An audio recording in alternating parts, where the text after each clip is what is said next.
If there is one thing comic book and movie fans love, it is wild and baseless theories. Have you seen some of the things people wanted out of WandaVision? If you pay even a little bit of attention, you could tell those didn't hold any weight, but we're not here to talk about WandaVision. That show's over. We're here to discuss some of the theories for the upcoming Falcon and Winter Soldier Disney Plus show. Now, granted, this show doesn't seem to have the same level of craziness that WandaVision has, but you never know.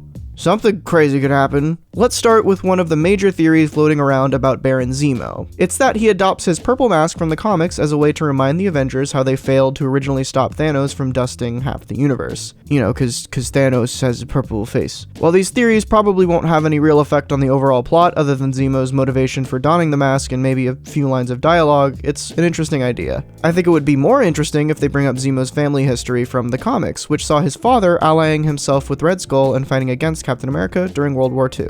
This next theory combines several theories that seem popular. In the comics, Baron Zemo eventually founds the Masters of Evil, a team of supervillains that he uses to harass the Avengers and Captain America. Eventually, though, the Masters of Evil disguise themselves as the Thunderbolts, which is a team of heroes that Zemo uses in a secret plot to take over the world. Classic villain stuff. However, the villains eventually decide that they kind of like being superheroes and just do that anyway.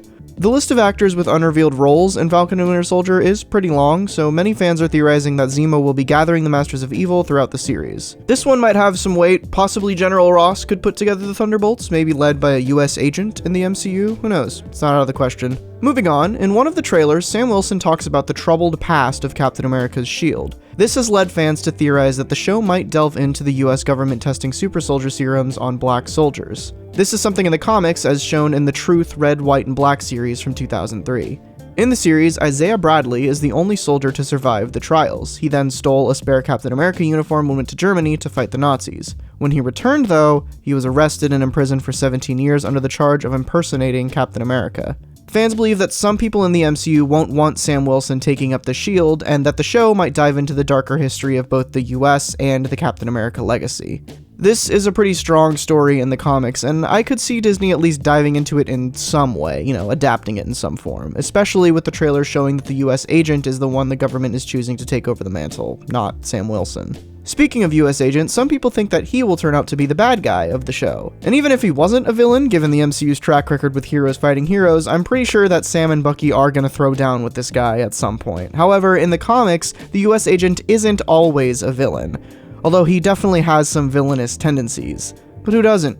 Sometimes I go to the self-checkout aisle with more than 10 items. Lock me up! Anyway, US Agent is definitely someone who follows orders, so it makes sense that he would go after Bucky and Sam on the US's order, because, the US believes that the Captain America shield is their property. Will he end up overtaking Zemo as the show's villain? Not sure. We'll have to see. The show isn't out yet. That's why this video exists. It's probably why you're watching it. Next up, is the MCU setting up the Young Avengers for the future? Maybe.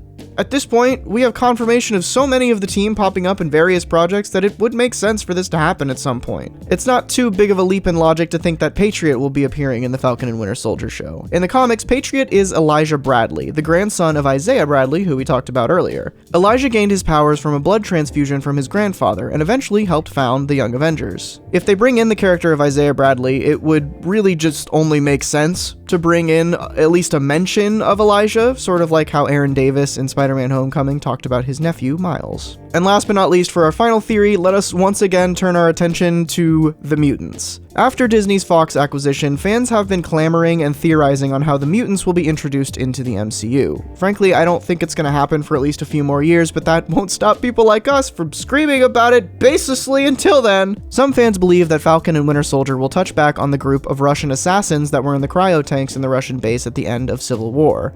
On top of that, many fans are saying that it's possible that one of those assassins will turn out to be Omega Red. Omega Red was a Russian mutant that was captured by the KGB and experimented on in the hopes of making a super soldier. A lot of people are just dying for someone to just say mutant at this point in the MCU, and it's not completely out of the question. Like I said earlier, I don't think it's gonna happen here though. WandaVision made more sense as a backdoor introduction, and it didn't happen there either, so don't get your hopes up. Now, they could introduce the character of Omega Red and then later throw in a throwaway line about how that Russian assassin guy was also a mutant, but for them to introduce the idea of mutants in Falcon and Winter Soldier just seems a little far-fetched. But who knows? Maybe Professor Xavier has been pulling the strings this whole time! Whoa! Either way, those are some theories that we think hold some sort of ground for Falcon and Winter Soldier. Thanks for watching. Stay tuned to the channel to get our early thoughts on the show as it starts up soon. Subscribe and click the bell to see those videos as soon as they come out. I will see you later, true believers.